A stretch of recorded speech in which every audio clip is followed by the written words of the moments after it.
Grace Horne's Valkyrie knives. I'm William Hovey Smith, and I go to places like the Blade Show. I'm an author, and I'm interested in people who do creative things. So here's an interview with a person who really does. I'm Hovey Smith, the backyard sportsman, and we are at the Galleria in Atlanta at the Blade Show. And I'm talking to Grace Horne, who is a knife maker from Sheffield, England, and a lady knife maker, and a maker of a very unusual knife.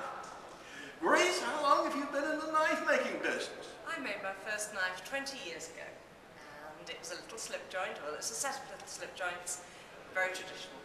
Well, I understand that you were actually in the traditional knife making center of Sheffield, England. Absolutely, yes. Well, in your training, the British apprentice system was very, very involved. Took years to get through. How did you manage to do that? Well, it was a combination, actually. I came to Sheffield to be a knife maker's apprentice, but at that time, the old gentleman who I wanted to apprentice with was Stan Shaw, and he reckoned he was too old to take on an apprentice, and he was sharing a workshop with a scissor maker who didn't want a female in the workshop. So he gave me a whole load of springs and blades. Some of them are 200 years old. They are beautiful, beautiful blades, and told me to go away and figure it out myself because it wasn't that hard. Okay. Now, when I met him again a few years ago, he had a backlist and a long order waiting list, and he said, "You know, if I'd taken you on then, you'd be useful to me now." And I said, "Yes, Stan, exactly." But he was right. Figuring it out myself was definitely the way to go.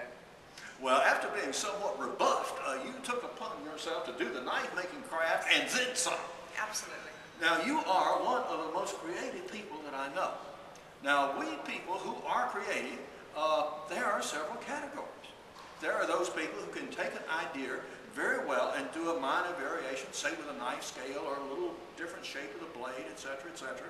And this is just fine, and there are many people who do that. It is a further reach to take inspiration from disparate sources here, there, yonder, and everywhere, and put them together and make a certain object. And that you do and have done very, very well with your present knife. Would you describe it to us, please? Can I show it to you? Of course. Okay, well, I made 2 knives this year, and I normally make slip joints. And this year, what I wanted to do was something completely different. And I've been wanting to do a collaboration with a friend of mine for a few years, and I wanted to make something that neither of us would make on our own. So, daggers, just about as far away from slip joints as you could possibly get. And this is a shape that the gentleman, Guy Stainthorp, he works in Britain, he makes this as a tactical dagger. And I decided that we would make something completely different from his tactical dagger. And it has a lovely shape. That waist, that kind of gorgeous little curve in here, just perfect for a corset. So I decided to dress his daggers in leather with little corsets. And of course, because they've got corsets, they also needed a little female form at the bottom. So I have a little bottom and a little front, and yes, my corseted ladies. Indeed. Well, you take certainly some inspiration from Victorian era England. Also, this shape of blade is an ancient one. Yes, back to the Vikings even. So you have your Lady Valkyrie knives here. I do. Well, they're made from Swedish steel, so it makes the Viking connection really nice. And the poem that I used for inspiration is about the Vikings coming and invading Great Britain, and the Valkyries kind of moaning the loss of all those wonderful Irish men. Okay.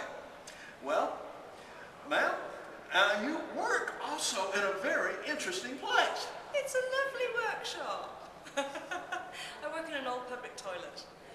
It's a Victorian public toilet, and I bought it. It was built in 1906 for tram drivers, and it's lovely. It's got the most beautiful dressed stone on the inside, and the walls are 40 centimetres thick. That's over a foot thick, and it's only my back area that I work in is 9 foot by 9 foot. It's really small. One of the reasons why I make such small knives, I don't have room to do anything bigger, and it's lovely. My lathe is set up in the urinal area. It's clean. No, it's clean. And I have my drill press in the old cubicle area, and I work in one of the bays. Yes, it's lovely. So you have repurposed an old historic building to good and present use, which is wonderful. Thank you. Now, ma'am, what is going to be the ultimate fate of the come back with me to Britain to be exhibited, and then eventually they'll be for sale, but not for a while. Yes, they have to be on show first. Okay. Well, we certainly look forward to seeing what you bring to the show next year. Thank you. Now, in the meantime, if people have an unquenchable desire to own one of these pieces, where would they submit a polite inquiry? Probably the best way is to go on my website. You can see lots of examples of other work that I've done. It's all very different, but my website is gracehorne.co.uk. That's GRACEHORNE.co.uk. And have a look round, enjoy it. Well, thanks very much, and we look forward to seeing what you bring us next year. Thank you. I couldn't leave you without giving you another close-up look at the knives, so here they are.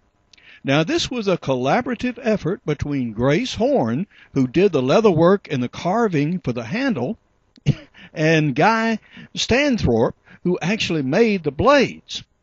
Now, for more information about me and my books, blogs, videos, and radio show, Hovey's Outdoor Adventures, go to www.hoveysmith.com. Good hunting and good eating from the outdoors. Goodbye, and God bless.